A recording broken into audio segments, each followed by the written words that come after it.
Régimen de importación para el consumo. Legislación peruana de comercio exterior. En primer lugar, ¿qué es el régimen de importación para el consumo? Es el régimen que permite el ingreso de mercancías a territorio nacional para su consumo y comercialización, luego del pago o garantía según corresponda, de los derechos arancelarios y demás impuestos aplicables. En esta oportunidad, explicaremos el tema de importación con un ejemplo. En este caso, la empresa, Industria Panificadora del IPAN S.R.L. RUC, 2060289399. La empresa, del IPAN, es una panadería, pero también se dedica a la comercialización de insumos y quiere importar 500 sacos de harina de maíz de los Estados Unidos, con un valor de unitario de $30 de los Estados Unidos cada uno, bajo el régimen de importación para el consumo. ¿Qué requisitos se necesitan para acogerse a este régimen? Ser una persona natural o jurídica. Este requisito indica que tanto personas naturales como jurídicas pueden acogerse al régimen de importación para el consumo. Lo que significa que tanto individuos como empresas pueden realizar importaciones bajo este régimen, siempre y cuando cumplan con los demás requisitos establecidos. Tener RUC activo. El Registro Único de Contribuyentes, RUC, es un número de identificación tributaria utilizado en Perú. Tener un RUC activo es un requisito para realizar operaciones comerciales, incluyendo importaciones. Esto garantiza que la persona o empresa esté debidamente registrada ante la autoridad tributaria y cumpla con sus obligaciones fiscales. No estar en condición de no habido. La condición de no habido se refiere a personas que no pueden ser ubicadas en su domicilio fiscal registrado. Es importante que el importador esté debidamente ubicado y no se encuentre en condición de no habido para poder realizar importaciones. En caso de no tener RUC, puedes solicitar la destinación a este régimen con tu DNI o carnet de extranjería. Pero solo en los siguientes casos. Si realizas como máximo 3 importaciones al año, cada una con valor FOB menor o igual a $1,000 de los Estados Unidos. Si realiza una sola importación al año, con un valor FOB mayor a 1,000 y menor a $3,000 de los Estados Unidos. Si fuera miembro del Servicio Diplomático Nacional o extranjero. Si fuera funcionario de organismos internacionales que en ejercicio de sus derechos establecidos en las disposiciones legales, destinen sus vehículos y menaje de casa. La empresa del IPAN S.R.L. necesita saber el valor de importación de su mercancía, en este caso, quiere importar harina.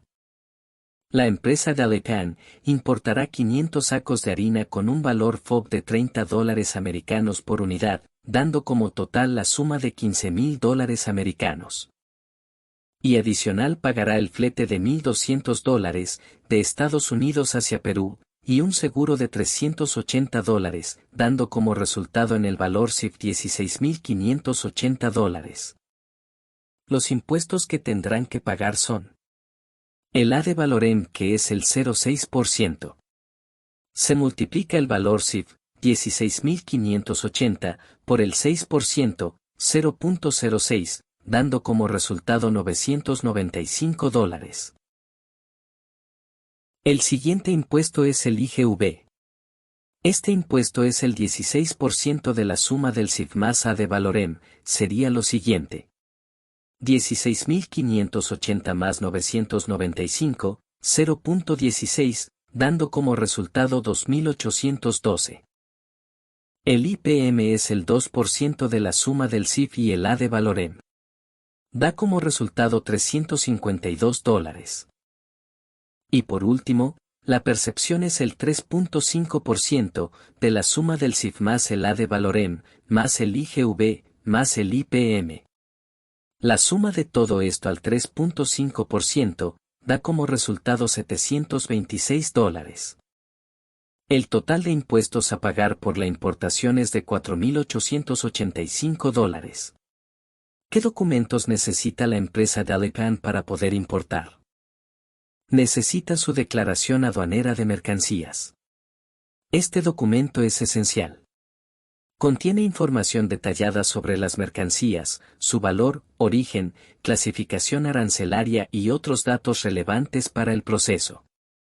La factura comercial lo emite el proveedor extranjero, en ella detalla la descripción de la mercancía, su valor, cantidad, condiciones de venta y términos de negociación.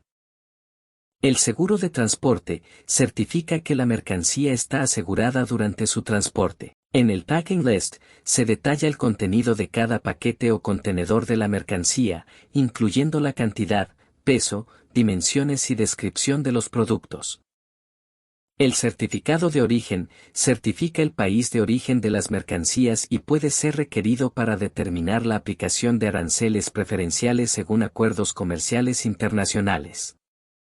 Y otros documentos requeridos por la autoridad aduanera, dependiendo de la naturaleza de las mercancías y de las regulaciones aduaneras vigentes.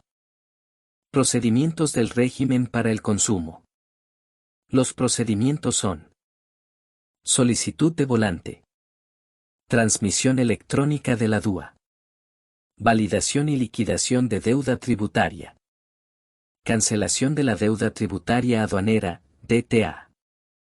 Asignación del canal de despacho. Presentación documentaria. Diligencia conforme. Arribo de la mercancía y levante autorizado. Retiro de la mercancía. Conclusión del despacho. Los plazos varían dependiendo del tipo de despacho que has escogido. Como por ejemplo, en este tipo de despacho deberás presentar toda la documentación necesaria para acogerte al régimen de importación para el consumo 30 días antes de la llegada del medio de transporte al puerto o lugar de entrada al país. Esto permitirá a los importadores realizar los trámites aduaneros con anticipación, lo que ayudará a agilizar el proceso de importación y evitar posibles retrasos.